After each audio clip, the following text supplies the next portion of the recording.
He folds the blanket at the edge of the bed, smoothing it twice with the flat of his hand. The other pillow remains pressed down in the middle. He does not look at it. The window is already open a few inches. It always is.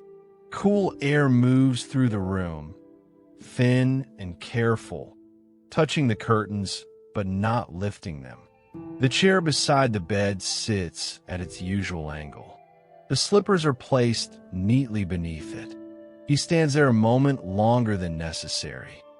Then he reaches for the small wooden comb on the dresser. It has been resting in the same spot for years. The wood is worn smooth where fingers once held it longer than needed. He runs his thumb across the teeth, slowly, as if checking for something that would not be visible anyway. He does not pick it up right away. The room holds its quiet without effort. He clears his throat, though there is nothing to say. The sound fades quickly.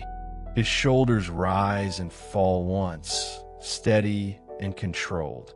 The morning light touches the edge of the dresser, then the comb, then the back of his hand. He adjusts the blanket again. He has already done that. The floorboards make a small sound when he shifts his weight. It is the only sound that answers him. He moves to the sink and turns the faucet carefully, not fully. Water runs in a thin stream. He washes his hands longer than required, drying them with the same folded towel. The comb remains where it was. He returns to it and finally lifts it from the dresser.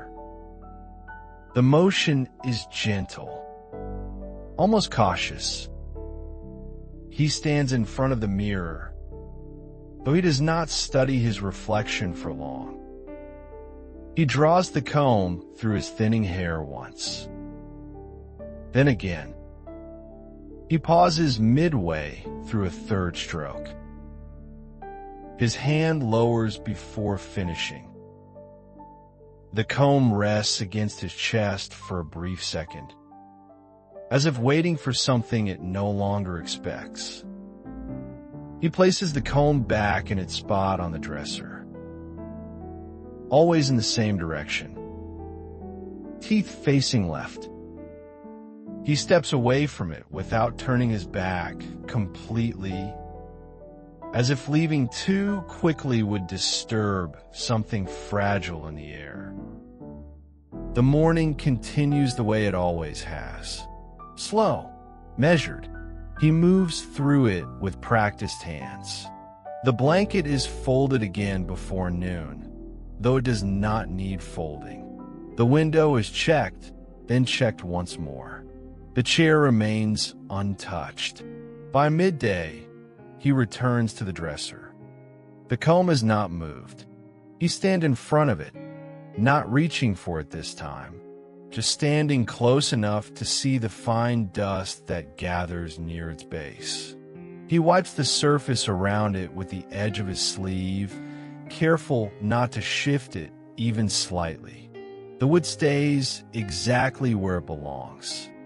He nods once, almost himself.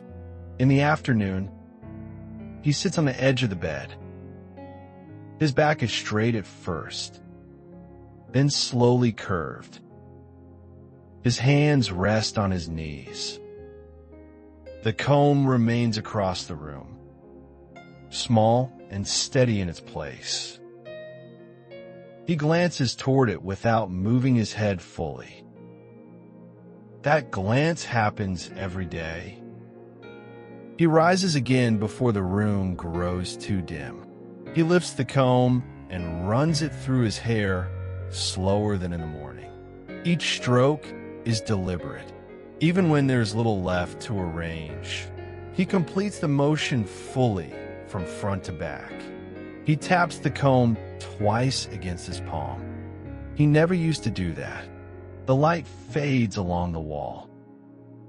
He sets the comb down in the same position as before. Teeth facing left, wood aligned with the edge of the dresser. He lingers with his hand resting beside it. Then he withdraws it carefully, leaving the space unchanged. In the late afternoon, he stands in front of the dresser longer than usual. The comb is already in his hand. He does not remember picking it up. His fingers tighten slightly around the worn wood. The teeth press into his palm, leaving faint lines that fade almost as soon as they appear. He watches his hand instead of the mirror. There was a time when the comb did not belong to him alone. He does not let the thought finish. He raises it halfway to his hair, then lowers it again. The motion feels unfamiliar, as if the order of things has shifted without asking. His reflection waits in the glass, patient and unchanged. He avoids looking directly at his own eyes. The room feels smaller in the afternoon light. He takes a step back from the mirror, still holding the comb. For a moment, it hangs at his side. His arm grows tired faster than it once did. He switches the comb to his other hand, though that hand is less steady. He tries again. One slow stroke. Halfway through, he stops. The teeth catch slightly in the thin strands near his temple. He does not pull through. He leaves it there for a second too long, as if unsure whether to continue or let go. His breathing becomes more noticeable in the quiet room. He carefully slides the comb free. His gaze drifts toward the second pillow on the bed. It remains indented in the center, untouched since morning. He looks at it longer than he intends to. Then he looks back at the comb. It rests flat in his palm now. Light falls across its surface, revealing small scratches he has never examined this closely. He traces one with his thumb. He sets the comb down, but not in its exact place. A few inches off. He notices. He does not correct it right away. The comb remains where he left it, a few inches from its usual line. Evening settles slowly into the room. The light fades from the dresser first, then from the mirror, until the wood and glass hold only a soft outline. He sits on the edge of the bed, hands folded loosely in his lap. He notices the space on the dresser without turning his head. He knows the distance. For a long time, he does not move to fix it. The window is still open the same few inches. The air feels cooler now. It brushes against his thinning hair, shifting it slightly out of place. He does not reach for the comb.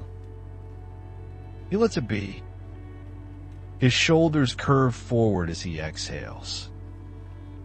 The second pillow remains pressed down, its shape unchanged. He looks at it once, then away, then back again. The room holds both of them in the same quiet it has kept for so long. After a while, he stands. He walks to the dresser with slow, careful steps. His hand hovers over the comb, close enough to feel the smooth wood beneath his fingers without touching it. He studies the small gap between where it rests and where it used to be. It would take almost no effort to slide it back. He lowers his hand. He turns away instead. The comb stays where it is, slightly out of line. The dresser keeps the difference. The room adjusts around it without complaint. He lies down on his side of the bed, facing the window. His hair remains slightly uneven. He closes his eyes before the room grows fully dark. Not every memory is clear, but some never leave. They remain quietly, waiting for an ordinary moment to return. If this story brought something back, it has done enough.